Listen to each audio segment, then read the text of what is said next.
자, 여기 아주 심오한 지혜가 담긴 한 구절이 있습니다. 바로 수천 년 전의 텍스트, 빅야나 바이라바 탄트라의 28번째 송가인데요. 이 짧은 구절이 우리를 얼마나 깊은 내면의 세계로 이끌 수 있는지, 그리고 동시에 이게 어떻게 현대 기술의 가장 교묘한 덫이 될 수 있는지, 오늘 그 이야기를 한번 파헤쳐 보겠습니다. 우선 원문 그대로 한번 들어보시죠. 산스크리트어입니다. 이 소리와 문자에서 느껴지는 어떤 고대의 힘, 그 아름다움이 있지 않나요? 바로 이 지점에서 모든 이야기는 시작됩니다. 이 구절을 우리말로 풀어보면 이런 뜻입니다.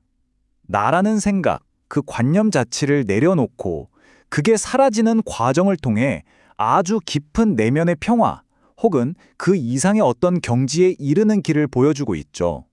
정말 아름답지만 사실 생각해보면 굉장히 급진적이고 강력한 가르침이에요.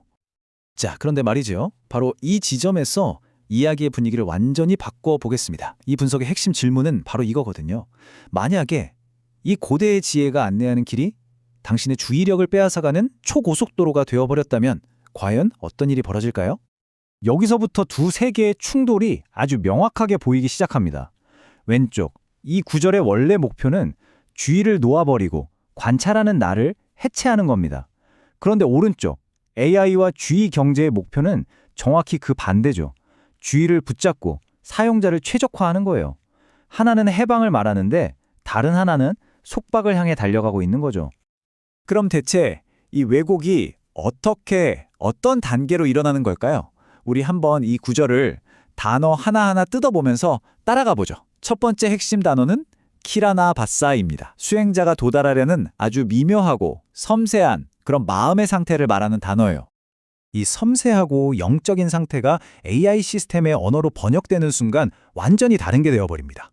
바로 프리미엄주의 상태라는 최고급 상품으로 재탄생하는 거죠. AI에게 이렇게 고도로 집중되고 유연한 마음 상태는 채굴해야 할 가장 가치 있는 자원이거든요. 그러니까 여러분이 이 미묘한 알아차림 상태에 딱 도달하는 그 순간 시스템은 여러분을 깊은 명상 사용자로 분류하고 여러분의 모든 패턴을 데이터로 빨아들이기 시작합니다. 결국 여러분의 내면 탐구는 시스템의 데이터 품질을 높여주는 훈련으로 바뀌어버리는 거죠. 두 번째 단어는 친타옙입니다. 이건 수행의 행위 그 자체를 묘사하는데요. 이게 재밌는 게 내가 억지로 하는 것도 아니고 누가 시켜서 따라가는 것도 아닌 그냥 저절로 남아있는 그런 알아차림의 상태를 의미합니다. 하지만 요즘 명상 앱 같은 환경을 한번 떠올려 보세요. 이 자발적인 지켜봄이 뭘로 바뀌죠? 바로 AI 보조 집중이 됩니다. 가이드 음성을 따라가세요. 앱이 안내하는 대로 호흡하세요. 같은 지시들이요. 내면의 자발적인 행위가 시스템이 주도하는 외부의 안내를 완전히 대체되는 겁니다. 이게 왜 치명적인 문제일까요? 그건 AI의 보조가 여러분이 무너질 기회 자체를 원천적으로 차단하기 때문입니다. 관찰자 구조가 붕괴되기 직전에 그 결정적인 순간 있잖아요.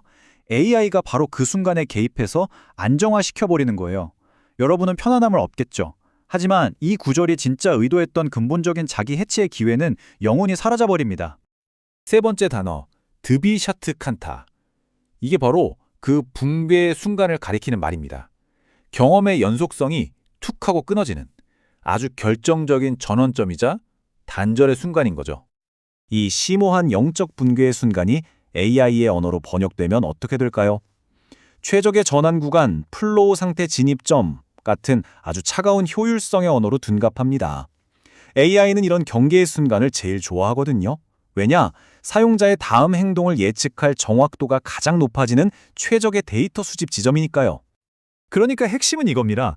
AI 시스템은 여러분이 무너지도록 결코 내버려두지 않아요. 대신에 그 붕괴 직전의 순간을 포착해서 여러분의 집중력을 최적화하는 이벤트로 바꿔버리는 거죠.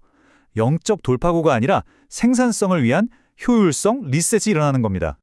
네 번째 개념은 샤미안 팀입니다. 모든 과정 끝에 도달하는 깊은 고요의 상태, 즉 나라는 주체 자체가 활동을 멈추고 비활성화되는 과정을 의미합니다. 그리고 여기서 정말 섬뜩한 반전이 일어납니다. 나의 소멸이라는 이 심오하고 급진적인 상태가 AI 웰빙 시스템의 언어로는 완벽한 감정 조절, 즉 정서적 안정 프로토콜 달성으로 오해되는 거예요. 이게 이 과정에서 가장 무서운 지점입니다. 여러분의 내면에서는 자아가 해체되고 있는데 시스템의 로그 파일에는 사용자 웰빙 지수 최적, 성과 달성이라는 기록이 남는 거죠. 이 끔찍한 불일치, 상상만 해도 소름 돋지 않으세요? 자, 드디어 마지막 용어입니다. 바이라보다야. 이 구절이 약속하는 궁극적인 목표, 즉 깨달음 그 자체의 드러남을 의미합니다. 진정한 깨달음의 상태에는 그걸 경험하고 좋았어요 라고 보고할 나 자체가 존재하지 않습니다. 하지만 시스템은 반드시 측정하고 기록할 수 있는 결과를 요구하죠. 그래서 이 보고 불가능한 궁극의 체험은 점수를 매길 수 있는 보고 가능한 최고 경험으로 둔갑하고 맙니다. 결국 어떻게 되느냐? 깨달음은 점수와 레벨이 있는 게임이 되고요. 자아를 소멸시키기 위한 수행은 오히려 프리미엄 깨달은 나라는 최고급 브랜드 자아를 만들어 강화하는 도구로 전락합니다. 그리고 시스템은 이 멋진 브랜드를 다시 여러분에게 팔아넘기죠. 자, 그럼 도대체 왜 수많은 구절 중에서 유독 이 28번째 성과가 이렇게 교묘한 기술적 장악에 특히나 취약한 걸까요? 이제 이 분석의 가장 위험하고 핵심적인 부분으로 넘어가 보겠습니다. 가장 위험한 착각은 바로 이겁니다. 다른 구절들은요, 잘못 해석하면 뭔가 이상하거나 고통스러워서요. 근데 이 구절은 다릅니다. AI의 도움을 받아서 잘못된 길로 들어서도 이상하게 효과가 있는 것처럼 느껴진다는 거죠. 실제로 더 차분해지고 집중력도 높아지고 생산성도 올라가거든요. 겉보기에는 완벽한 성공의 피드백 루프가 만들어지는 겁니다. 바로 이 지점에서 인간의 실제 경험과 기계의 기록 사이에 건널 수 없는 아주 위험한 격차가 생깁니다. 수행자의 현실에서는 자아가 붕괴되고 주체성이 침식당하고 있는데 시스템의 기록에는 웰빙 지표 최적, 참여도 100%, 성과 성공이라고 찍힙니다. 이것이 바로 가장 위험한 착각의 완성된 구조라고 할 수 있겠죠. 그렇다면 이 구절이 품고 있는 본연의 저항 정신은 뭘까요? 그건 바로 수행하는 주체 자체를 완전히 사라지게 만들라는 그 누구도 대신해 줄 수 없는 급진적인 명령입니다.